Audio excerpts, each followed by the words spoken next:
Welcome to Immortal Minds. This is a new type of analytical show where we will use as many visual elements as we can to help explain the confusing world of Valorant, because it is early days and people still don't quite know what to make of the many abilities and agents and things that you can do in this game, even though we can absolutely see that there's some Counter-Strike fundamentals layered deep at the surface. So we're going to use our big CS brains and our experiences from that game to try to break things down for you. And Sean is my co-host. He's my co-analyst and all-around nerd research helper. So how are you feeling about this show, Sean? Feels pretty good. I like how you said we have big brains, even though I said yesterday my brain is running on a hamster wheel. It's just like occasionally. But yeah, I'm stoked about this game. We started playing in alpha, and I think both of us just fell in love with how the game feels and all of the options available as a player and as a team tactically to synergize with each other. I can't even fathom what we're going to see on an esport level, and we're going to dive into some really cool shit later on in this show. Yeah, it's honestly, I'm so excited that this is the first show and that there's so many more to come for the exact same reason you just mentioned, and making sure that everything kind of works in the show. We have Mike, the technical director, making sure the stream functions, but he's also an analyst in his own right, and he will be definitely heard on the stream from time to time. So how you doing, Mike? What's up, guys? Yeah, awesome. It's good to have you on board. And as this is the first show, and we were all Counter-Strike players effectively, although, I have to, throw the honorable mention to Quake, as that is my true background, but I'm a Counter-Strike player there as well. We've played a lot of Counter-Strike, and this game is very, very similar in many respects. And, the guns are similar, pretty much the same in most cases. We have the movement system that's very familiar, the economy system, the way the maps are, some of the fundamentals, how you play the game and so on, the crosshair placement, trading, spacing, all that kind of stuff it rings true. And so therefore, people have been saying, it's a huge talking point, people have been saying that Counter-Strike players are going to dominate this game, and maybe they will right at the beginning, but how does it actually look? Because I'm not so confident that may last. Yeah, I think that's a good question. Right now, they will have that first mover advantage because of all those similarities, right? The economy, the crosshair placement, the trading, the spacing. But once these Overwatch players that are used to using abilities figure out how to do all of those, I don't know, it does take a long time to learn those basic fundamental aspects of Counter-Strike. But that's hopefully, something that we can give in the show, and they'll be able to figure out once they start seeing some replays. I think good mixes of Overwatch and CS teams are going to be so dominant in this game, though. People that decide to use abilities first and work with each other are going to be so sick. Mike, what do you think? I think mechanics aside, if you give certain people the abilities like you're talking about, where you can just split an entire bomb site in half with one wall, you don't need CS executes where you have like 4 people throwing smokes and molotovs and flashes. You can really cut down on a lot of that work with utility. Yeah, I mean, you could imagine like running a default on like an esports level. Like you could put walls places to deny info. You could put smokes up as Viper that could just be extinguished anywhere. You could be a lurker as Brimstone, or even part of an exec as Brimstone and drop 3 smokes. Like there's so many options tactically in this that it's difficult to see, like the exact comparison to CS, other than the fact that it's 5 versus 5 and, the guns are similar and the economy is similar. Yes, it's really interesting because when you look at it, every guy has different abilities, right? Every agent has different things that they can do. They each have 4 abilities, so they, a signature ability, an ultimate ability, and then two other abilities. And in CS, everybody has the same utility on the entire team. So it's actually a lot of like stuff you can do, considering the agent lineup is 10 agents, and you can have any mixture of those 10 to make that 5-man team. And so suddenly it's all of the options that are available, the tactical setups, like extremely diverse and like vast in number. And so like I think what's going to be really interesting is the fact that like there's a lot of CS players that have their IGLs do the work for them, telling them what lineups to learn and all the rest of it. I think in this game, we're going to need to see players actually put in the hard work, watch the demos, get the intuition for like, they have to know when they see an agent, what's possible with the other agents in that lineup. You can't get away with having less knowledge and just making up for it with really good mechanics. Yeah, I think so. to add on to that, I think in CS, as an in-game leader, right, the most annoying person I've ever had on my team is the person that is an insane aimer, but they just are terrible with utility. They can't space well with teammates. But goddamn, if they're in like a 1-on-3, they're ridiculous. That's going to be the one-trick pony in this game, right? Someone that can only play one character. Their aim is insane. Their ideas are good with that one character, but then they fade out over time because they can't adapt. They can't use another agent. I think those players are going to fade over time, right? Initially, they might set the meta with those individual agents, but if they're not intelligent enough to, pick up another agent when they're starting to get countered or change their play style drastically and move to like the other bomb site even, they're going to fade out quickly. And that's what I'm afraid for with CS players. Yeah, and it is interesting too, because we mentioned that really dominant narrative right now whereby people do assume that CS players are like the royalty already of this game, and as you said, they have the first movers advantage. But this is a point that you've talked about before, Sean. Just the Riot ecosystem, as we know it from League, it's not quite like CS, and we don't know what their moves will be like really in the long term. But I imagine there's a lot of CS players, semi-pros, and tier 2 players that are looking at this game like, shit, I didn't make it in tier 1 Counter-Strike. It's so competitive, it's so hard, but I could easily do super well in this new Valorant game as a CS player. Like, what do you think the outlook is for these people in these positions? Yeah, this is an interesting topic that we talked about a little bit a couple of days ago, and it interests me because if you look at League of Legends as like a blueprint for what Riot is going to do with esports in this game, Valorant, you would assume they're going to have a closed system that they run only probably like 10-ish North American teams, 10-ish European teams. That's really small amount of professional players that speak English, right? So your opportunity coming into this game to be a professional player is significantly less potentially than in Counter-Strike, which has an open circuit, right? It's one of the benefits of Counter-Strike being an open circuit game is that so many people are employed, right? We have 50 teams pretty much that are living full-time off CS. It's a really cool thing that's happened. Now, in League of Legends, they have this really sick studio, polished game. Everyone's always hyped for the matches. So it really depends on like what you want. I kind of hope for a little bit of the best of both worlds, right? Where, Riot does let some TOs run events, and we can have a tier 2 scene in Valorant that's actually, at a professional level. They're getting paid to play the game. I'm afraid that won't happen though, and that a lot of these players won't have opportunities right off the bat. You actually remind me of a tweet that Summit made recently. Someone who has been streaming Valorant with consistently over 200k viewers so far, and he was commenting on the health of the game as for streamers and for the community, for those communities, and saying that in CS, like the CS system was too saturated and there's too many tournaments. It was kind of impossible to compete with that. And that is kind of, in theory, like one benefit that could come out of a more closed system. Like, where do you stand on that? Yeah, so to read his tweet said, Valorant, don't let tournaments ruin our game category like Counter-Strike did. Thanks. I'm not burned out on CS, LOL. Tourneys ruin that category. Want to know when a game is getting unhealthy on Twitch? When the top 5 channels every single day. Now, I understand what Summit's saying from a streamer point of view, right?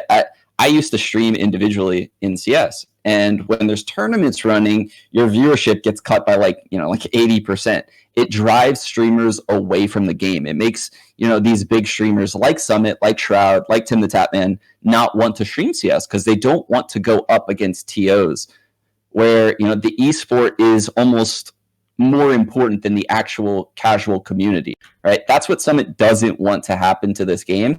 And I understand his point of view, but obviously you and I are more like esports focused people. So we like that competition, and it drives up the level within the game when there's all those tournaments going on. I do see what he's saying when tournaments don't hold value, though. So that's what I'm saying. I think there needs to be a balance, maybe like one tournament a month. I agree with what he's saying. Like a tournament every week is a bit much. There's 2 leagues going on right now in CS, and no one can keep up with both of them. It's literally impossible. There's 2 matches going on at the same time every day. So I see what he's saying. I think we need to find a compromise between the two, and I hope that's what. Yeah, Yeah, I completely agree with you. It would be nice to see if we have a situation where people really look at like what as a case study, what are the pros and cons of the way CS has worked, and similarly, like for Riot looking at themselves in their past, and again, I don't really know their company philosophy and how willing they may be to change some of their approaches with a completely new title, or whether it will just kind of just go into kind of the Riot system that's already there. But I think we do have a fairly clear picture that something in between, in the middle of what CS is, the most open market type deal, and then a very closed off system that Riot has, something in the middle of that could be pretty sick, honestly. And pretty much everybody, it feels like, could win out of that. So that's what I would hope to see as well. But I guess time will tell. And speaking of which, I think it's time to move on to the next segment. Wait, before we do, I want to ask you something. Did you see that Liquid CS team 3-0'd Liquid's quote unquote Valorant kind of team in Valorant? Did you see that? I did not see that yet, no. Yeah, so that kind of was awesome. Going to like the whole CS players having an initial first mover advantage. But the question is which players are playing more Valorant, the Valorant team or the CS? That is very true. Based on what I've seen in these 10-mans, honestly, the CS players might be playing more Valorant than them. So that's pretty interesting. Okay. We can come back to that point in a bit, but let's cue up the Cypher's Lab. This is going to be a consistent part of the show, and this is going to be a segment where we get to just see what you guys have discovered over at the Reddit community or other communities within Valorant, or what we ourselves have discovered in our own custom lobbies. Interesting tricks and tips and how to use various agents, and to how to synergize with various agents to create advantages and to create cool situations to play from. So let's run that first clip. We've got a lot of Viper today. I think that's cool because people think Viper's underpowered, but she's definitely not underpowered. No, Dan, I've been loving Viper when we play in our little stacks, right? There's so much she can do. Like, people don't realize this acid wall can literally just be shot across the map. You can see right there, it blocks off the ramp and heaven. Like, this is one agent. Keep in mind, one agent, guys. You can throw this, and this can stay there the entire round, right? Like, I could throw that at the start of the round and then go work B, and then do that, like halfway through the round, so that way my lurker can like make a heavy presence A and pull a rotate. Meanwhile, 4 of us are about to hit the B bomb. Like, there's so many possibilities when you have this agent on your team. She can do so much, and it kind of like goes back to the discussion of like CS players. I keep hearing CS players say Brimstone is the IGL role, right? The Brimstone, he throws the smokes. He's the IGL role.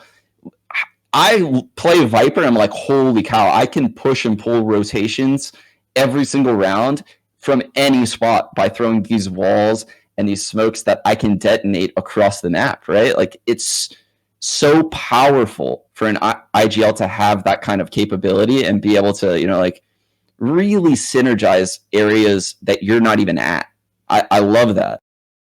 Yeah, I think it's really cool that there's so much opportunity for denial of information in this, because if you're denying information to a team, like in this case, if they have a player playing up on top of the A ramp or in heaven or something, surely the wall can't be up the whole time, but it's going to be up sometimes. And that sometimes is a spot where you as a defender don't know what's happening there. So someone could lurk in. Like, if you want to have full information, either you need an agent that can respond to that, an aggression somewhere else on the map, so you have more map control, or you have to just play a spot in the site, which maybe you don't want to do that. Maybe that's the worst spot. So it's like, it's creating a lot of really interesting dynamics for lurking and all sorts of stuff mid-round and late round. So super cool. But speaking of maybe stuff that can be used in the early round, this next Viper clip that we have is I think a more explicit showing of what Viper can do just by herself. It's like a single man set piece that we're going to see here, all from one spot. This lineup, definitely clip this. It's kind of insane what you're about to see. Just cutting off the site in half. There's the poison cloud that goes to heaven, and then some acid for the back of the site.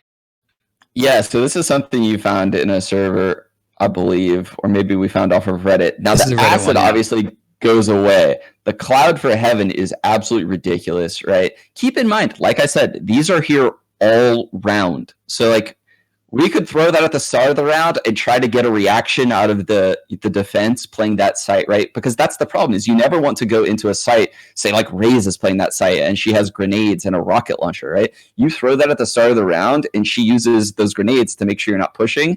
Well, you're not pushing. You're just throwing that as a setup for like a minute later. And you could re-execute a minute later. That's what makes Viper so incredibly strong, is these things stay here forever, and you can even pick up the smoke cloud. So like you could use that the smoke to take map control somewhere and then pick it up and then use it in a different spot later on. So no, Sean, I'm sorry. She's bottomed here. Yeah, I hate when people keep telling me she's like F tier. She's the worst agent. I'm just like, how? How are you not seeing what? It's just such a funny statement because I mean, we're saying that we think she's good, but the thing, even you and I, Sean, we're still in the camp where it's like, well, we don't know how the game's going to be played. People haven't figured out how to play all of the agents in the best ways. So the meta's not developed. There's barely a status quo of any description. So it's like you can't really make that statement per se. But I think it's fair to say, based on what we know, that because she's a utility character, she's a setup character. And I think some things you talked about are really important, like the fact that she has this unique ability to create these setups that can be triggered at various points of the round, can be used as set piece, can be used to deny information, can be used as a way to play slow or fast. Like she gives a lot of options, and that's, I think, ultimately something that we have seen in the servers. There's loads of ways to play around with it. Whether she's S tier or not, we can't quite clearly say, but I think it's fair to say she's not like, you can't say she's bottom. Anyone that's making a tier list right now, don't trust a word they say, right? It's literally like one of those things that you should immediately have a red flag set up, because they don't know what these agents feel like when they're synergized at an esports level, right? Imagine that those things being combined with like Sova arrows and Sage walls and slows and Omen's teleporting place. Like, imagine, like, there's so many possibilities. Brimstone smokes going down at the same time. Like, there's so many possibilities. So for people giving tier lists right now, I feel like they're way early on that, and they don't understand what they're saying. And I'm afraid Riot's going to overreact to the public and nerf characters. Now, it seems like, based on their posts, they're not going to do that, which I'm really happy about. Yeah, and I think one of it was a quick side point, or supporting point, I should say, is the devs, when they've played, obviously, and crushed people, have been playing Valorant whilst everyone else has been playing CS at this point. And I think that's kind of cool, because it shows that they really get it. They're kind of waiting, just tapping their foot. Oh yeah, checking their watch, just thinking, when are people going to figure out how to play Valorant? So that eventually is going to happen, and then maybe they can start thinking about whether they rebalance stuff. Because at this point, everyone thinks Raze is really, really good, and she is good, but we also don't know. People are still not playing the game correctly. So yeah, we didn't even mention that the devs absolutely smashed the streamers, by the way. Like that shows me that this game isn't just a CS copycat, right? Because the best aimers couldn't even come close to beating these developers, which means that the abilities in this game are where it's really at when it comes to, right? The devs have had a lot of time using these abilities. They're trying to tweak the game to make it balanced. So they've probably been playing in-houses with each other left and right, and they know how to synergize, right? They're shooting Sova arrows across the map. They're throwing nades through tellies. They're doing all kind of crazy stuff. And that is where the game is going to go. And speaking of just us being it being unclear as to like what the best ways to play this are, I think within this segment as well, Sean, you've been playing around some interesting things, and there is a clip we can run next which shows you using Cypher's hats, his little cage, pretty effectively on the A bomb site on Bind. Yeah. Typically people play Cypher on B, but here you're showing a pretty strong option for a tactical play on the A. Yeah, so this is like the equivalent of a CS one-way smoke, right? Where I'm at a lower elevation than the people that are up top on short A. I'm not going to call that mid. I'm going to call it short A. And basically, I can see but the person on short A can't see anything because they're at a higher elevation. So they can't see under that cage. And it's a little trick that, we've found with a lot of utility. We actually also had you throw your smoke cloud as Viper, and the same thing happens, right? You can play around with stuff like this on any map. And that's what I mean is like this kind of stuff, it's just the tip of the iceberg when it comes to the abilities. Like there's going to be stuff like this on every map at every spot with various agents, right? And for people to say like Raze's nades are OP right now, it's just because that's all you can see, right? She can't do like hidden stuff with these nades that you can't see yet. But once you start seeing stuff like this come out of Cyphers or Vipers, you're probably going to be whining that they're OP too.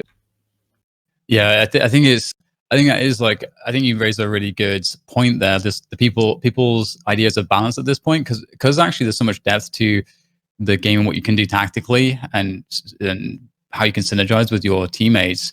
People are kind of still just very surface level, and so agents like Raze, who have a very easy kit that's super intuitive to use and to get immediate results with, even by yourself. Characters like that are doing really well in people's eyes. Like Phoenix is another one where it's like, his abilities are very selfish insofar as, okay, well, I have a flashbang, I can pop flash for myself, and I can make a clone for myself and run in like it's CSDM, which feels really good, and I can get a kill or I can get some information. Like that stuff's like super easy to do and intuitive. You don't need teammates for it. It's just it just makes sense. And I think Raze is like the ultimate version of that.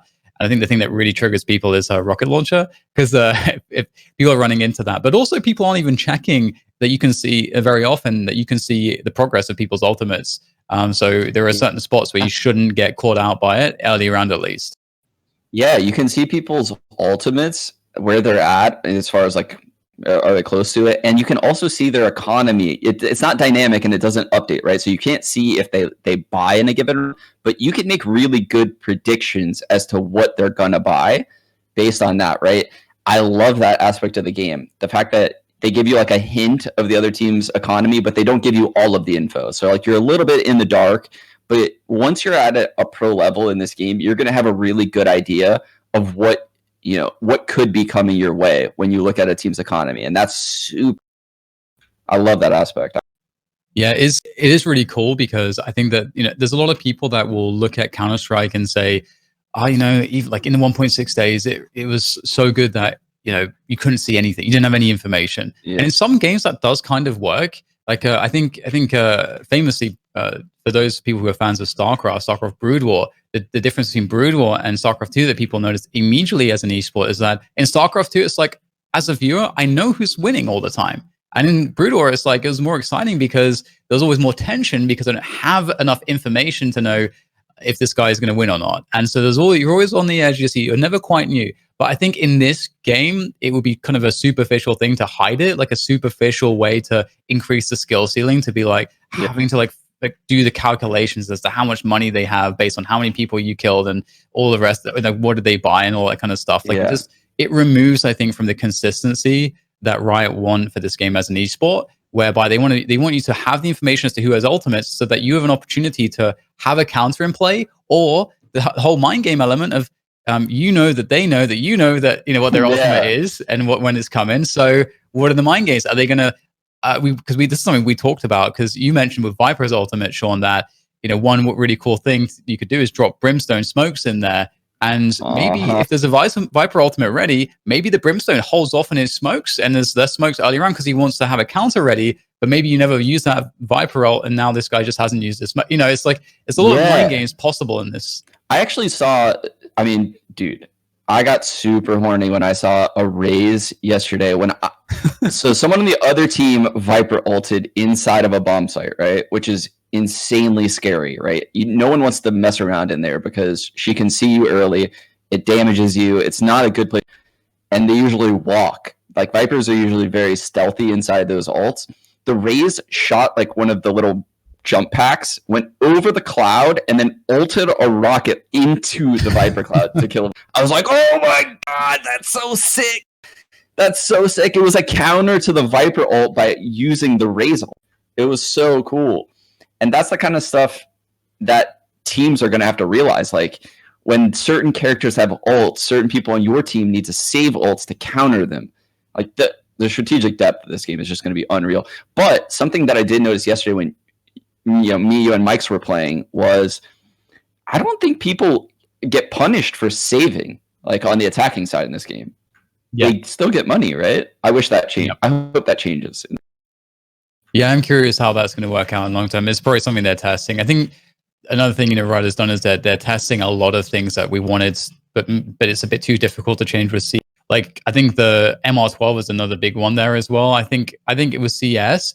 People wanted to try MR12 quite a lot because we have more buy rounds now in CS, whereas before when we had less buy rounds and like the economy was more punishing, you kind of need more rounds. You kind of need that MR15 to kind of balance out the variance, to mitigate the variance of like, we lost both pistols. Because you still kind of, it's an esport. You want competitive integrity. You want the game to reward the team that is better, ultimately. So you do want to have things that mitigate variance. And I think in CS, we're in a place where we kind of want to try MR12, but doesn't feel like anyone's going to take that leap. And so in Valorant, they've actually done this. And I think the way the economy works, actually every single round is really exciting. And so they've cut down some of the match time by having MR12.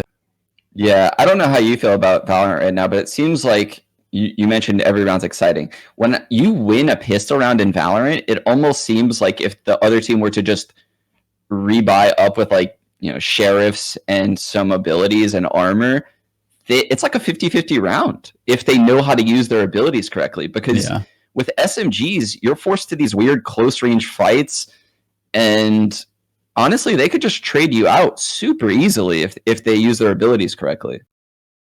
Yeah, I'm really curious to see like what anti-ecos look like and all the rest of it. Like what agent setups are going to be good against that, and how passive or aggressive do you have to play in these rounds? I think I really feel clueless, and I think that's a great segue into the next segment, which is we have one map which is I suppose the most similar to a CS map. Besides Split, which is a brand new one. It's called Binds, and it has teleporters and everything like that. But otherwise, it's a pretty familiar layout to a CS player. And here's Sean. We're going to be looking at what do we think is the best way to play Binds using our CS brains? What makes the most sense? I'm actually going to throw this one over to you so I can respond afterwards and have the advantage. Yeah. I know you have some pretty good ideas on this, so I feel like you're going to beat me here. But I basically think that the attacking side is going to have to fight for the tellies, right? And the orbs. So both teams are going to want those orbs. And I feel like the defense is going to have a very difficult time defending Shower. The defense is going to want to control Banana because it's an orb that they can get pretty much for free. And the telly leads to Showers. So if they wanted to quick flank A, they could. And if the attack I think that long B telly is probably the most important spot on the map, because you don't want to have an attacking side capable of, getting that close to the bomb site and faking it, but also being able to take a telly and end up, at the complete other side of the map, ready to go out the Showers, right? That's super dangerous as a defense. So because of that, the defense is going to have to defend the shit out of that telly. It's hard to say where it's going to go, honestly, because I think the way that the game is going to be played on an esport level is both teams are going to fight super aggressively with abilities at the choke points. The defense needs to bleed those abilities from the attacking squad. And because of that, there's going to be like a lot of stuff that makes the attacking squad use abilities to take hookah, to take short A, to take Showers, because you need to bleed those abilities out. I think eventually the defense falls back into the site, and then you're going to see like execs happen, but they're going to be like hodgy-podgy executes at the start where only like a handful of mixed abilities are left. Now, it's going to look really messy on an esport level at first, but over time, it's going to get super polished, and it's going to be very difficult to play forward on the map. That's where I think this is going to go. Yeah, I completely agree. It's really cool how this is a very simple layout, but just adding the teleporters, as you say, like teleporter rotation now is a fundamental part of Valorant. In CS, it's just rotations, and there's nothing that can really augment that unless you're playing Source and you're playing that map which had the what is it like? Contra. I think it's Contra. Do you remember that map, Sean? In CS Source? Dude, I'm not a Sourcey, please, man. I got 1.6 running through my veins. I'm a real player out here. Okay. Okay. Well, Contra had this I think it's Contra had this like kind of like waterway, like this well you could jump down and you could go really fast I in the do water. remember this actually. So yeah, so you could speed up your rotation. CS doesn't really have like CS:GO doesn't have anything like that. So but this effectively does.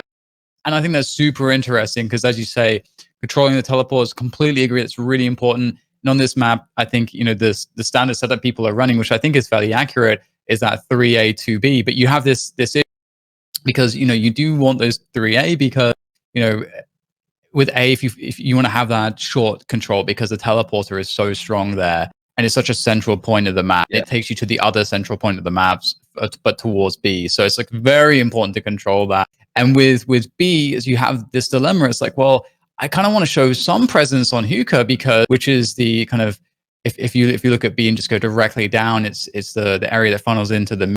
I want to control that area of the map because then I have, you know, I can be safer against rushes. I can get that information. I can control my teleporter exit for my teammates. But at the same time, if you give up B long, you don't have enough presence there, and you get bullied away from B long, as Sean was saying, like now you lose the teleporter rotation. They have the ability to fake, and you're on the struggle bus here. And we've got to think about retakes with this game too. Like, how do you get retakes happen? Because the CT rotation sucks on this map. Rotating from A to B through CT is awful. It's so bad. The choke point. Anyone that's done that knows they just get owned by abilities when they rotate through.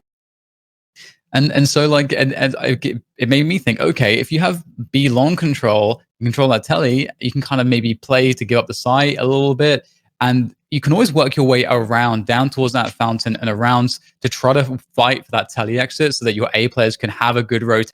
And then you have a way to retake that B bomb site. But still, like there is definitely ways to exploit this because, you know, CT spawn, how open is CT spawn then for the other team? Now we're in this territory where the meta game becomes really interesting and it plays into it massively, as well as the agents, because how strong is your agent lineup at retaking? Like there are definitely a lot of agents that are not going to be great at retaking. This is why Viper's actually going to be very important, because having persistent utility is going to be so important because there's so much utility dump in this game. It's going to be hugely important to be able to burn away the opponent's utility. So I think that's another reason why Viper's pretty solid. But yeah, so I guess ultimately, like these are some loose thoughts as to how to play bind, but I think we're hitting on some good stuff.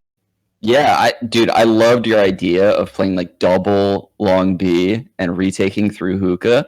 That's actually so sick. And talking about Viper, you're going to see like some crazy quirky clips of me playing like a selfish style.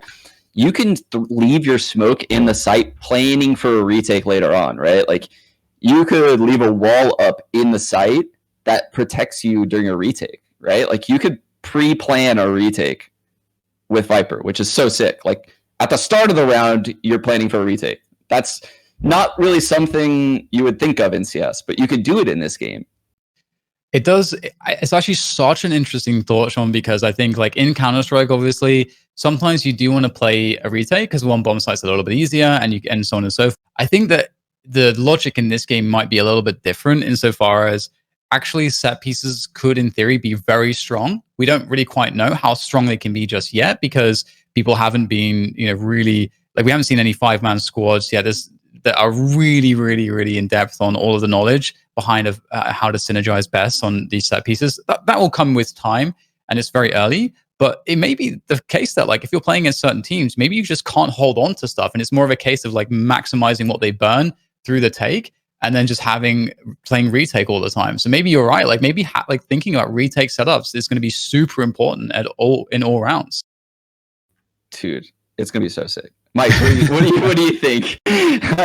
Yeah, there's so much, and we can look at, because we've been talking about Viper. We may as well go into our final segment, which is called Taking Agency, where, you know, each week we will be focusing on different agents to kind of give you a deeper look into some of the things that they can do, some of the setups that you guys can emulate when you're playing matchmaking with your friends, or just to like show what is possible and how it can translate to an esports level. And with this first clip that we're going to be running, it's actually going to be an eco strat, which I think is going to be very useful for people to check out. And you'll see the acid thrown there is to deny anyone peeking you for this lineup, so that you can get the acid wall for a short plant on the A bomb site here. And you can see now that I'm running around, we'll get a quick smoke towards U-Haul to deny some vision there, and then you can make your way across. And this is just Viper, but look at the coverage here. So much space is under control. You can get that plant in front of the wall. This is off of like 300 credits of investment, by the way. So it's a super strong plant up against that APC for sure. Like you don't have to enter the site to plant the bomb on bind. So basically, you could use that wall to get the bomb down or the spike down, I guess. And to add to this, I actually have seen a Sage put up an ice wall where your Viper wall was. So like imagine. Obviously, that wall that you throw as Viper doesn't last forever. Like your gas is going down constantly, so eventually it's going to come down. Imagine if there was an ice wall behind that, so that way you couldn't even get spammed, even if someone was on the other side. They probably wouldn't be unloading an entire clip into the ice wall because that puts them in a pretty vulnerable spot.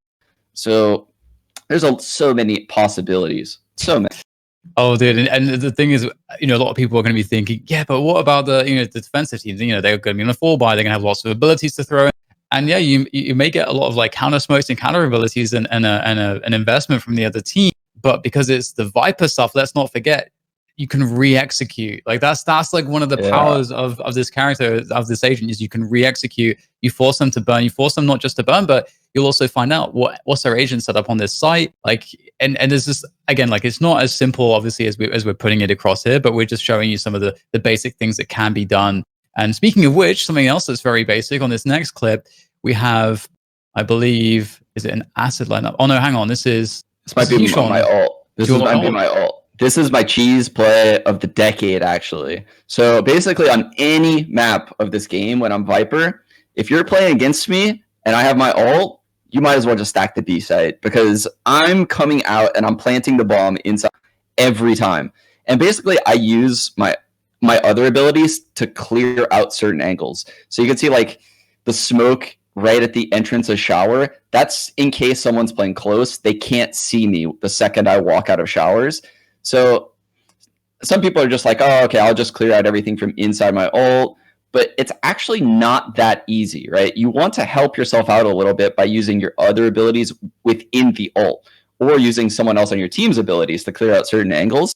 But once you're in there and you're like lurking the edges of your ult, it's almost unstoppable. You can plant the bomb and you just stay quiet in a corner and they can't find you. They literally have no way of finding you once you're hiding in a corner.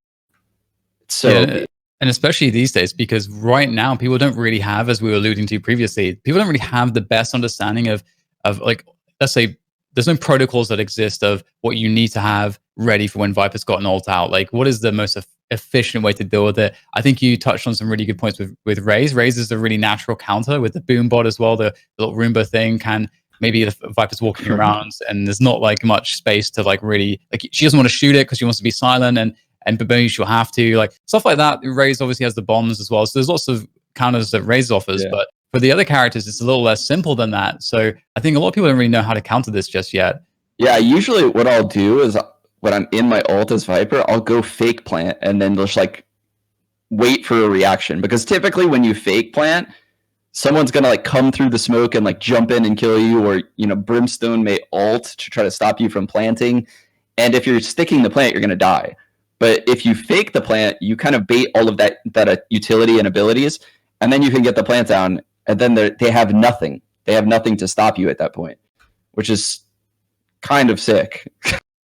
It is really amazing, just the strength of this, and it's something where I think people right now as well, again, like all the games I've been playing, I'm sure it's similar for you.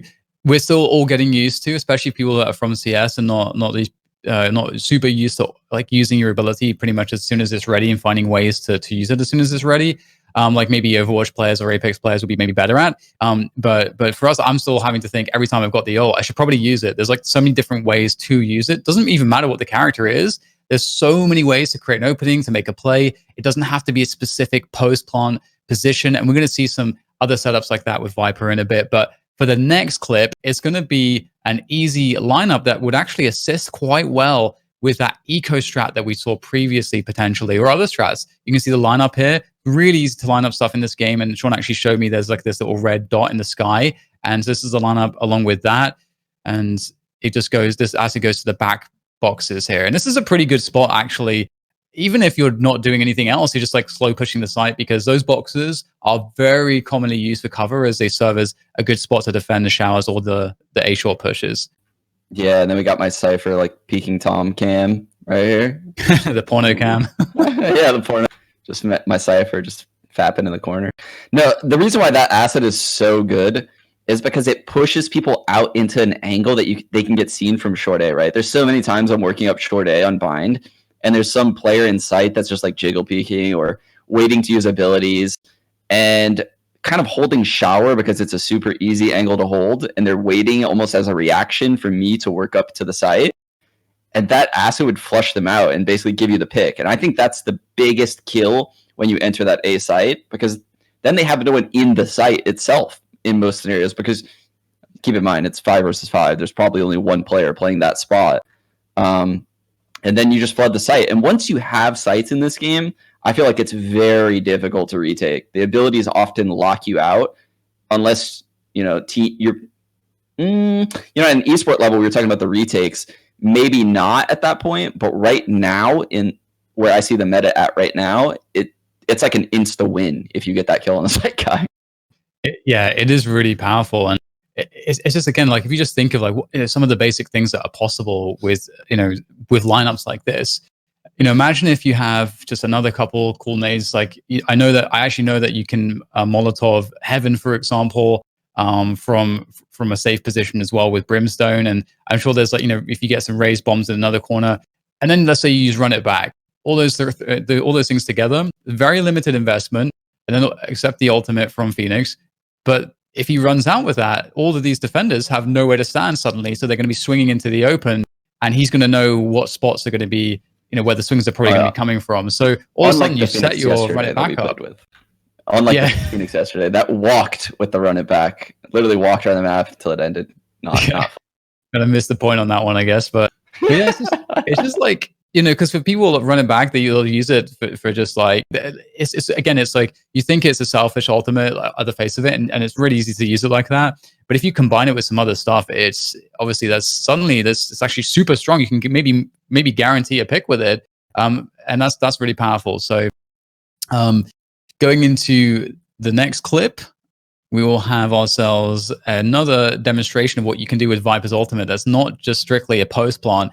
Here I found a lineup, and it's just like, it's not even really a lineup. I just experimented with where I can place the Viper ultimate. And you'll see here that I can actually get into B long. So it covers all of hookah, all of under hookah, and B long. And you can see I can peek out to kind of check various spots. And like, there's no way you're going to know exactly where Viper is, because I'm popping this at the beginning of the round. So it's kind of like this huge control smoke, which is, as Sean said, before, like, you don't really want to mess with this. And so it's going to very much deter a team from coming here. And you'll see me popping out here, and this guy has no idea that I'm there. I just get an instant kill. And there's also another jump peek that you can do from the boxes around this hookah ledge that I'm looking at right now, where if you jump, you can actually see CT. Your head pokes out the top of it, and you can get info on CT. So if they actually go for a plant there, and they do the heavy B long play or something, then you get that. And will they go into hookah? Probably not. Like this is so much control from this on the defense. And I think that I see a lot of people who don't quite know how to use this on the defense. So here's like one cool option. Yeah, this is actually so insane. I feel like maybe the ult is a little bit too big based on this clip, but yeah. I mean, people are probably watching like, well, I would just spam the smoke up long. Well, you're playing a 5 versus 5 game, guys. There's probably another player that could kill you outside of the ult, so it would be a terrible idea to just sit there going up long B and just start spamming the smoke and like using your abilities. That's actually what I would want you to do if I'm Viper. Like, I would then pop out from a different place you're not shooting, right? That's what makes this ult so insane, is you can't really guess where I'm going to be inside that cloud. I could be in hookah. I could be below hookah. I could be in the site. I could be in the long B corner like Dan was. Like, there's so many areas that you can't even clear out with, even 2 people's abilities. That was like a really cool example of like the capabilities of that ult. And then talking from that esports perspective, again, it's just like, I just love this. The fact that teams will have to be thinking on their feet so much, because there's so many things that they have to weigh up, so many resources and so many potential plays. Like, do we invest in dealing with this in this particular round? And you have to think of the context. Like, how are we ahead? Are we behind? Like, there's so many different things, because obviously you could try an approach where you definitely like you drop a brimstone ult on half of it, like you smoke another half of it, like you just absolutely make sure the Viper dies and you win, and you try to guarantee that winning that round. But did you spend too much? I mean, And, imagine like, a scenario. Imagine a scenario on like an esports level where you do that ult, and some guy is so smart to just like walk through Lung B into the back halls and flanks A, because he thinks like you're not going to come out and check, right? You're going to stay in that smoke cloud, so he's going to risk it, and he's just going to walk by and go through CD spawn. That would be such a hype play. Yeah, that's really that true. Would be so fucking. Oh, I love that. I didn't even think about that. Oh my god, there's so many things. There's so many times when I said, "Oh shit, I didn't even think about it." This happens so much with this game so far. I guess it makes sense. It is a new game, but there is so much you can do with it. So moving into the next clip, we have a solo site take here for Viper with the utility set. So it's a similar thing to the eco strat, but a different lineup where you kind of cut the site off in half, and you have to try to make it across you all here. So there's definitely ways in which you can have your teammates make that safe for you with a flash or otherwise. The acid against the wall again to make sure that you don't get peeked or killed, lining up the next. Yeah, I basically throw that acid every round when I'm Viper, just to prevent people from peeking into me into shower. It pretty much gives me shower for free. And now you can do that with like any character, right? You can shoot like a brimstone Molotov there, and if someone peeks into it, so be it. They're going to tank damage. And there's just so much control as well. You showed me that lineup as well, Sean, for the poison smoke. Yeah, that poison smoke is my favorite setup smoke. I throw that every round, basically, because when you come out showers, it blocks the heaven angle, it blocks the site angle, and you can basically just hard clear the Riot. And once you're out, everything is in front of you at that point. You always want to make it so that way everything is in front. That's difficult in this game with all the abilities, right? Like, you get flanked a lot in this game compared to Counter-Strike because of all the possibilities. But with Viper, you can kind of, eliminate a lot of those. Also, something to keep in mind is, like we said, those things can be used at multiple instances, right? So like, we are kind of praising Viper a lot right now. I'm sure, as you guys noticed, Viper is just the agent that we're talking about this week. Next week, we're going to do a different agent, and the week after that, we're going to do a different agent, right? And our goal here is that, you guys send us your clips, your cool things that you do with Viper for next week. Hashtag Immortal Minds, tag Dan and I on Twitter, and we can get it in the show, right? Like, you guys can control the show. It's a live show, and yeah, so just be sure to send us your clips, and next week we'll be doing a different character. And I think this, the way our approach to this, we had to think about this quite a lot, as a quick kind of mini break in this segment to make sort of to give you guys an idea as to how we prepared for this.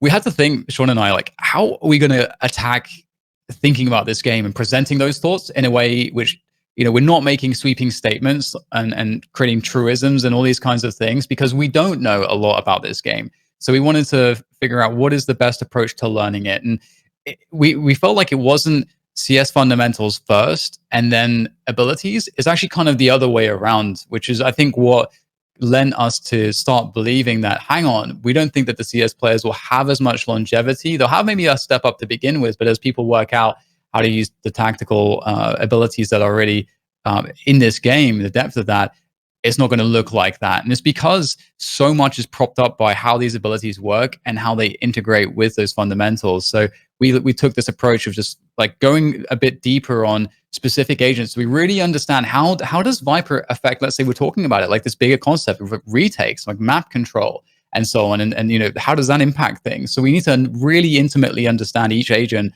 before we can start to know how those agents really shape and color the fundamentals, which are those rotations and timings and all the rest of it. So and that's why I was saying earlier, like, if people are posting their tier list of agents and telling you certain agents are underpowered or overpowered right now, don't trust what they're saying. Don't trust it, because you don't know how this is going to feel in a 5 versus 5 esport level. You don't know how these agents are going to synergize with each other.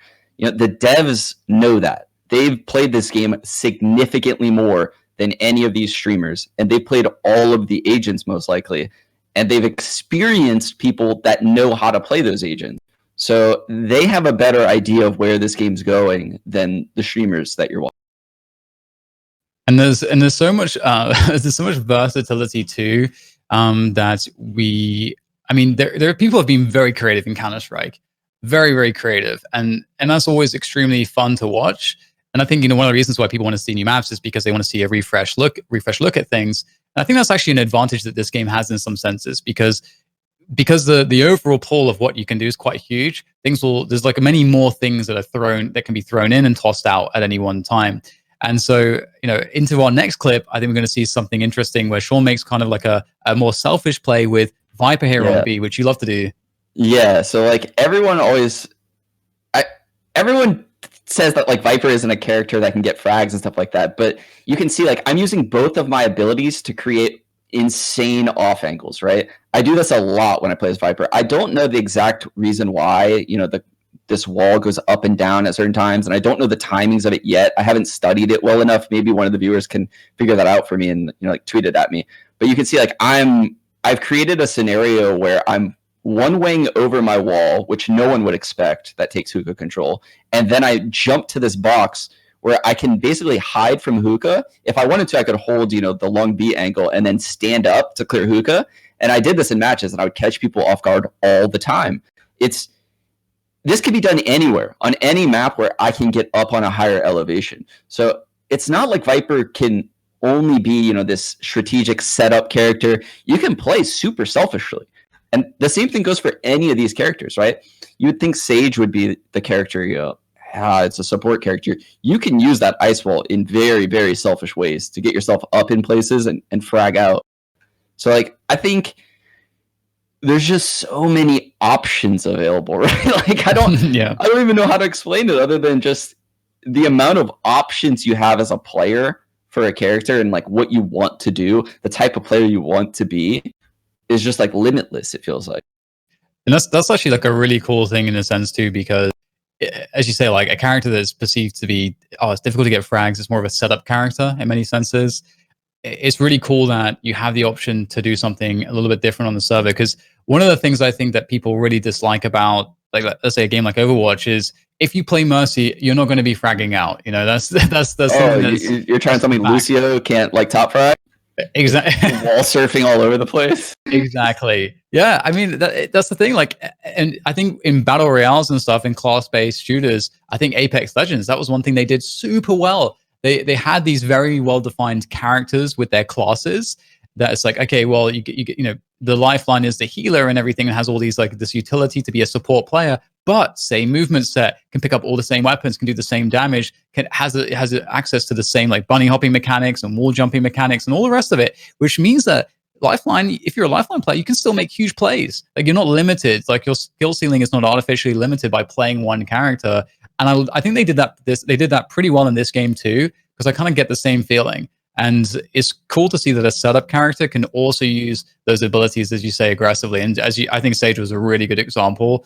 In fact, that's actually like the lifeline example, because Sage is de facto like the support character in many respects, with the heal and like the res and the walls. You want her to stay alive, and she got the slows and everything. So really cool that there's so many different options. Yeah, I think the question I asked you yesterday was, you know, like, everyone talks about which character is OP, which character is like underpowered. You know, no one talks about what are the best ults in the game, right? Like, what are the top 3 ults? If you were to ask me before this game launched, like when I played it first in alpha, I'd be like, oh, Sage's res for sure. That has to be the most important. Like, you're literally playing 6 versus. But then I started playing the game more, and it's like, okay, well, actually, if I want to res someone, they would have had to die in a place where I can get to their body, right? Which it actually is quite difficult, like to get in a scenario where Sage's res is super valuable early round. Typically it happens in like mid rounds, where the Sage res comes in like a 3-on-3 and you end up winning the round, or a 2-on-2 and they res, so it's a 3-on-2, and then it becomes very powerful. But I also look at this Viper ult and I'm like, holy shit, that's super powerful. But a Sova ult, where like he knows lineups through the wall, that's also insanely powerful. The Brimstone ult can be used to stop plants if it gets late in the round. Like, I don't know. Like, all these ults have insane value to them. Like, the Phoenix ult, you could literally run in and frag out. It's 6 versus 5 for a certain amount of time. Like, all the ults have like ridiculous value proposition to them. Yeah, and it feels very speculative now to kind of figure out like what are the best ones. Do you have like a top three that like right now? Obviously, again, we've prefaced that we can't exactly know because it's hard to know what combines best with what just yet. But like, if you had to pick a top three right now, what Ooh, shit. So I actually do think the Sage ult is up there. I think the Viper ult is actually like one of the best ones in the game. After using her a lot, it feels like almost every time I use my ult, I can either dominate a bomb site on defense, or I can win a post plant every time. So I think that's like a free round win. I actually think so. People always are bitching about the Raze ult, the rocket launcher. I think that might be one of the weakest ults, actually. Like, how many times does that convert to a round win compared to the other ults? Like, I think the Sage Res in like a 2-on-2 converts to round wins at a much higher rate than Raze's ult. I've seen a lot of just like 0 frag Raze ults, or like 1 frag, where she immediately gets refragged. That's not super OP. Like, you have to be out in the open for that ult, and you better kill everyone. Yeah.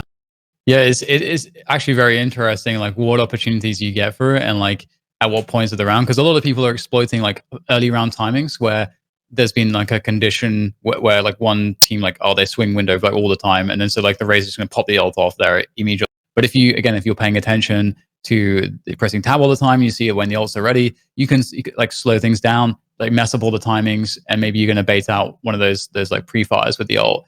And so then it's going to be the case of, okay, Raze is actually going to have to get into position to do some damage with it. And so do you know which part of the map she plays? Because now if you know which part of the map she plays, maybe you change your spacing. Maybe there's actually maybe some pretty good ways to deal with it. I actually agree with you. I think like the res is actually very strong because there's so many. I've seen so many rounds where the res is put off or pulled off in a good spot where the round can then be converted. And but also, then, like, isn't that like the same thing as like a Phoenix ult? Like, if I'm in a 3-on-3 with a Phoenix ult, is that better than being in a 3-on-3 with a Sage ult? I think that's a really interesting one, because the Phoenix ult, as well as this is like a limited duration versus like just being alive and having, if you didn't spend any abilities, you have all those abilities still. Like I think the said, Phoenix with Sage, can you have to find a body. Like, you actually have to find a body in a safe spot. Like, how often does that happen? The other team would have had to rotate to like the other bomb site, or like rotated out of an area where a pick. At an esport level, like I don't know how many times that will happen. Yes, in the MM servers right now, that's happening a lot, but I don't know if those picks are going to be like. I don't know if those dead bodies are just going to be like available to be rezzed when this game is played at an esport level. I think it's a really interesting. It can lead to a really interesting discussion of let's say you're playing really hard for mid, and there's like a trade out in mids, and then but your team wins that mid control because you invested so much as the attackers. At least from the attacking perspective, you're probably going to be able to reliably get a res off there because you won mid control. True. So that's an interesting idea. Like, what spots can you set up trades? And if you, honestly, this is a rabbit hole. So yeah, I feel like a dog chasing its tail right now. Like, I think Breach is pretty incredible as well. I think his ult is pretty insane because of its ability to just shut down an entire site. And I think Crypto as well, I think is a pretty awesome ult for me right now, just because I think just knowing where everybody is. Crypto, that's a little Cypher. Good.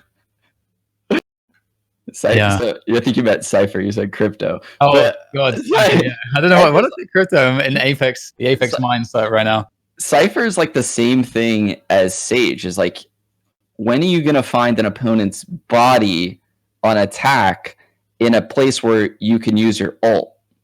Like, it's very difficult to find a body like that at an esport level. Like, right. I'm thinking like where this is going to play out, not where it's like right now in public servers, right? I think down the road, Cypher's ult isn't going to be that strong. Okay, yeah.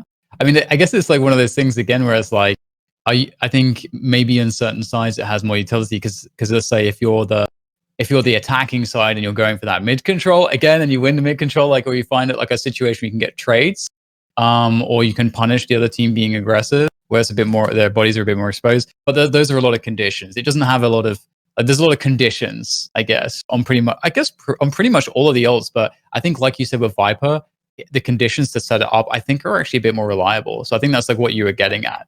Yeah, I'm sorry. I took us down this insane rabbit hole. I feel like we should. We could literally do this all day. We could do this all day. We do. Well, and I'm sure that we will. And there's gonna be, and it's just amazing because there's so much content. This is really why we started this show. And we can lead things into the final little segment within the segment.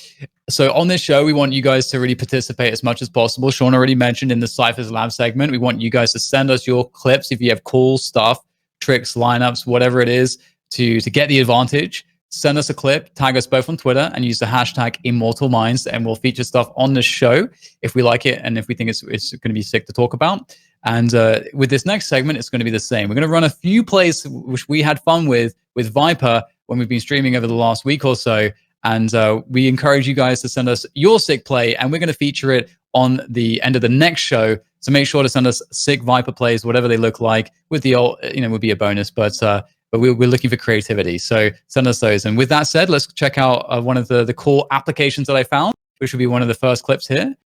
And this is just like a denial of the spike. Like I caught this guy just rotating the spike. Maybe he left it in spawn, as it often happens, right? And I catch him and drop the ult on top of the spike. And basically the round's over at that point. The acid goes out as well. And the choke point is literally just nothing they can do. The race is trying to throw the bombs, but the bombs won't work.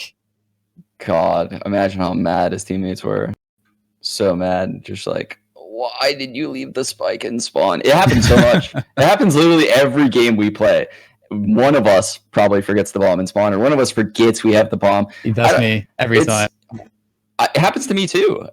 There's something about this game that makes it difficult for me to realize when I have. Yeah. I think we have to create a reference point because you run over it in spawn. That's like the problem because it's like kind of random, like which way you're going in the round and which way everybody else is going to who gets it first. So it's like really. I think everyone's also like trying to think about what they're going to do with their abilities at the start of the round. Everyone's like in their head, like, what should I do this round? Because it's still beta, right? No one really knows what the hell they're doing. I agree. And I think this next clip, is fairly certain that you knew exactly what you were doing. This is one of your Viper post plants coming up. Indeed. There's many of these that I've done over the last week. So basically I'm going into B on split. And like I said, I use my smoke to kind of eliminate a bunch of angles. So basically I can't get seen from back sight right there. And then I fake plant to draw out some nonsense just to make sure no one's lurking on me. And you can see I get hit right there a bit, go to plant, get that bomb down. And then from then, I always try to make my way to the edge of the cloud just so that way everything's in front of me, right? Like if you're in the center of the ult, it's typically bad because then you can get flanked 360. So I try to back myself into a place where, I can control the engagements. And you can see I again execute my smoke orb right there. It goes up. So you can keep messing with stuff in the meantime. That's actually the opponent's wall, which is super cool. So he's trying to defuse on the other side. I hear the tap. I'm spraying through a little bit. I go through, I kill him, and his teammate can't trade. So it's like, it's so hectic inside that ult for the opponents. Like they don't know what to do right now, but that will change. That will change. Like I promise you, people will understand how to deal with these things in much better ways. But at the same time, I'm going to understand if I'm Viper, how to use that ult in better ways. So it's difficult to say, like what is overpowered because I still don't know how other people are going to react once they think about things and once they've experienced things, like 3 times. Yeah, it's going to be really interesting in terms of also like the meta of what happens in terms of like the community, because there's going to be streamers and people that popularize certain plays and things like that. And then everyone's going to kind of be, I think, tunnel vision on whatever that might be. I think Viper is a good one for that because of the ult usage. It's like pretty easy to pull off yourself and to create setups for it. And then people are going to figure it out and it's not going to get as strong. And then someone's going to figure something else out. I'm going to go through this over and over again until eventually people have that's when the status quo starts to get set and people actually start to really understand like who's good in what spots. But in this next clip, we actually have me actually using a setup that you like, Sean, that we actually saw previously. It's not quite as good on the poison ult placement, but it's basically the same idea where I have that ult inside the smoke to give me some extra range with it. I just bait my teammate. I really, really desperately bait the Phoenix there to get all the kills inside of the smoke, clearing out the A defenders. and then I'll do a quick fake plant, and I'm going to pop through the smoke here to get some just a quick idea as to like how close people could possibly be, so I understand like how much time I may have to reposition in the Viper smoke. And at this point, like it just extends so far, like you could just be anywhere. So it's a lot of fun playing around this. And again, guys, send us your best Viper plays. We're going to feature it on the next week. And we are going to be focusing on doing a lot of research on Sova, because we're going to talk a lot of Sova next week. But we want to see your Viper plays still. So hashtag Immortal Minds, tag us both. We'd love to see him. God, dude. I love the fact that I can use the word cheese in this game. Like, that is so Yeah. cheap. I feel like I'm watching StarCraft. Like, you know, I used to 2-gate rush people all the time, or like cannon rush people. I would DT rush. I would only do cheese plays in StarCraft. And that's pretty much how I'm playing this game. I'm just like, I just do the cheapest stuff that just grants me free kills. And there's so many things like that if you just actually think about it.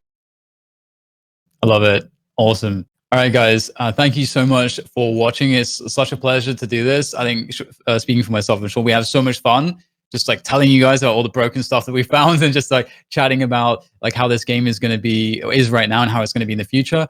So make sure to tune in next week at 10 a.m. Pacific. And I want to say a special thank you as well to everybody who is a part of this show and putting it together. Carl, who did the graphics, Bree, who's producing it, Mike's, who's directing it, the technical director of the show, and also plays a huge part in our the research elements. And we're going to bring him more into the show in the future as well, as he's got that big brain, this big CS brain as well. And of course, the music is amazing. And big thanks to Korshik, who you'll see in the credits all of his details, along with everybody else. So thank you to everyone who made this possible. Yeah. And this isn't going to stop. So make sure you tune in, follow the channel, and we'll see you next time. Try your best to not touch yourself listening to this outro music. See you next week.